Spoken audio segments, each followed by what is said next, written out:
So nobody knows about this, actually. Oh. Which is interesting. Yeah. I was permanent banned for having... So this is interesting. So we were banned with the ASMR licking mic thing, and that was a 3-day ban, right? So me and the other popular streamer were banned at the same time for that. And everybody was like, how is it only 3 days? Everybody, the internet's freaking out, losing it, obviously. They're like, these women need to be burned at the stake. I don't know. And then 3 days later, obviously, I've been walking on eggshells with this whole ban stuff. Like, I was already scared. And I was like, okay, well, I only did the ASMR thing because I saw it was clearly fine for other people to do it. So I was like following their lead. Oh, and the other weird thing about that whole ASMR licking thing is 3 days before I got the ban or whatever, the other streamer's moderator messages my mod on a burner account and says, by the way, you're going to be banned in 3 days at this time. Amaranth's. Yes. Her mod messaged you and told you that? No, they messaged my mod. Right. From a burner account. And so what, that makes you think that Amaranth set you up or like knew this was going to happen or what? No, I didn't think she set me up. I just think that she had insider information that I did not have access to. Like, how do you know about my band before I know about my band, bro? Right. Like, that's not, I don't know. Is that fair? I mean, if you're in this world, it would make sense to befriend people who work at the company and stuff. I've never really gone that far with it, but you know, I mean, everybody wants to Instagram connect so you can get your account back or whatever, and it's like, that's basically the fucking game of social media. Who has the best connections to social networks? Yeah, I didn't get that far because I was only like famous for like 3 months. 3 months, that was it. When did you get banned? I don't know. I want to say like May or June. This year, 2021. 2021, right? So last year. Right. So how did that feel though, to have like this huge revenue source taken away from you in the form of Twitch? I mean, there was multiple things about it. How did it feel? I mean, at first I didn't really feel like I was permabanned. I know that sounds weird, but like it didn't really settle in because I was like, how could they permaban me for having camel toe in I was wearing yoga pants similar to this. This is what I was wearing. And I cleaned up my act. When we were doing ASMR, I did not do licking anymore. I was just like tapping stuff, like scratching stuff like this or whatever. I sent a clip, actually. I found a clip on YouTube. Somebody highlighted the video of the day I got banned. And I was like, oh my God, it's on YouTube, which is hilarious. And it's literally me just standing around tapping stuff like a hippie, I guess, because I probably was tapping stuff for 10 hours by that point, delirious. And I was just, it wasn't sexual. And I thought it was weird that they were like, it was 3 days after the yoga stuff. And then they were like, oh, we're permabanning you. You had camel toe. I was like, that seems weird. It's weird to ban somebody for just wearing pants that are too tight. Yeah. Or having an indented enough vagina. And then I don't know. I talked to... What causes camel toe? Well, those pants specifically, it was the TikTok leggings, if any girls, they have a seam in the middle. So a seam in the middle of your pants is gonna make it a little more. Exaggerate. Yeah, like these don't have a seam in them. Effect. Right, yeah. But those ones did have a seam, so it'll probably, seams right up. That's You're a just pretty what they petite do. woman, and it's kind of hard to achieve the camel toe as a smaller woman. No, it isn't actually. It's easy for you? Yeah, it is easy.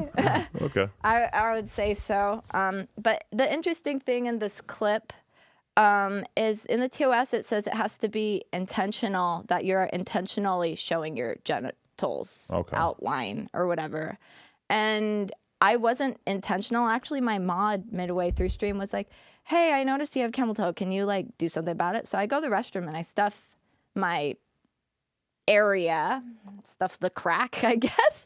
And the clip I found is me after stuffing it. And it literally looks like I have like a dick because I put toilet paper down there to like stuff. But because of that, the seam, it moved the toilet paper to the side. So it just looked like I had a dick on the whatever, because I was trying to cover it up. Right. And like, obviously, no girl's like, It's bad for business. here's my camel toe.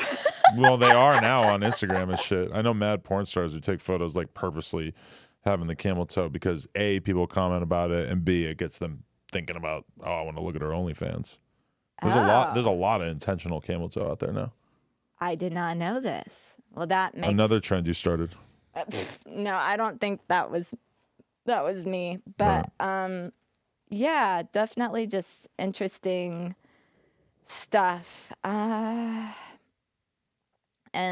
I don't know. I was just thinking about like if this was at a real company, I guess like say I was an employee of a company and I had camel toe and they like fired me because of my outfit or something. I feel like that would be like a HR situation or something. Wouldn't you think? Yeah. Like, so I was like, there's no way they're perma banning me over camel toe. And even more interesting, another thing that came up that I noticed is there's another like very popular hot tubber right now that's like in the same position as me. And she had her 6-band, and we talked about it actually. And she said her 6-band was camel toe. Same thing. But they didn't perma ban her. Really? Yeah. She's still perfectly fine on the platform. This was recently. This is like a month ago. So do you have any kind of hope that you might get let back on the platform, or is that mostly gone? It's pretty gone. We can go into that though, I think. Right. You've made attempts at getting in touch or what? Yeah, I've made attempts of getting in touch. I mean, I pretty much, every time I try to get in touch, people will go, I'll look into it. And then like after like 2 weeks or something, I'll hit them up. They ghost me completely. Or even 1 week, I'll be like, hey, any updates? And I feel like it's weird that they were like so willing to talk before. And then like the minute they check into it, they all ghost. Really? And I was like, this is weird, bro. Like, am I on like some kind of blacklist? The blacklist, I would think, yeah. But like, what did I do? Right. I mean, was there something that I missed that sound like I should be like on the blacklist? Especially just because, I mean, how many times has Amaranth been banned? Probably a bunch, right? No, she's been banned 5 times, but I have theories on like, I think they actually probably warn her and tell her to change her stuff before they do. Right. That's just what I noticed. But did you ever at any point piss off anyone at Twitch? Do you think that's possible? Only probably her fans. Right. But I never did anything with Twitch people or Twitch staff or any of that. Really? So you have no sort of lead on what it could be? I mean, my partner manager didn't like me, seemingly so. Like, when it was like my 3rd or 4th ban, he pretty much told me to go back to the music section and stop hot tubbing or stop what I was doing completely. And I was like, why are other people allowed to do this? And you're telling me I should just go back to music and stop being successful, essentially. Right. All right, people, we just hit 300,000 subscribers. You know we're trying to hit 400,000 subscribers. So that little red button, tap it, tap in. Appreciate y'all.